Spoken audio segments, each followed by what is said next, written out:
আজকে সকাল সকাল স্নান করে রেডি হয়ে বেরিয়ে পড়েছিলাম এক জায়গায় যাব বলে। সচরাচর আমি শাড়ি পরি না, যেহেতু একটা ভিডিও বানাবো ভাবলাম চলো শাড়িই পরা যাক। আমাকে শাড়ি পরে কেমন লাগছে বলো তো। আমি কিন্তু একা যাচ্ছি না, সাথে ছিল বিহান আর কাকিমা। একটুখানি হেঁটে আসার পর টোটো পেয়ে গেছিলাম, উঠে পড়েছিলাম টোটোতে। তারপর এক জায়গা থেকে একটু ফুল নিয়েছিলাম, যেটা আমি ভিডিও করতে পারিনি কারণ প্রচুর ভিড় ছিল রাস্তায়। তারপর দেখো কথা বলতে বলতে চলে এসেছি আমাদের কোলাঘাট স্টেশনে, ১ নম্বর প্ল্যাটফর্ম। আর আমরা একটু দেরি করে বেরিয়েছিলাম বলে দেখো ফুলহাটটাও কেমন ফাঁকা হয়ে গেছে।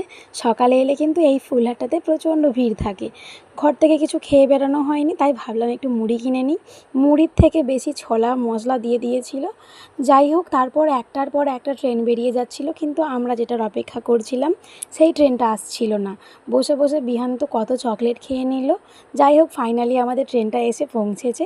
এবার চলো তোমাদেরকে দেখাই যে আমরা কেন আজকে স্টেশনে এসেছিলাম। কারণ আমাদের আশরালি যোগা সেন্টার থেকে কিছু মা ও বাচ্চা দীঘায় গেছিলো ন্যাশনাল কম্পিটিশনে। এই জায়গায় কিন্তু সবাই যেতে পারে না, তাই আমি চেয়েছিলাম বিহানকে আমি সাথে করে নিয়ে যাব ওদেরকে কোলাঘাট স্টেশনে রিসিভ করতে, যাতে বিহান ওদেরকে দেখে আরও উৎসাহ পায়। আজকে ওরা গেছে, কালকে ওদেরকে দেখে বিহানও শিখবে, বিহানও যাবে।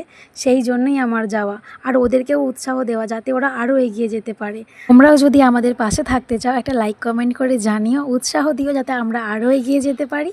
আজকের ভিডিওটা এই পর্যন্তই। সবাই ভালো থেকো, হ্যাপি থেকো, সুস্থ থেকো, টাটা।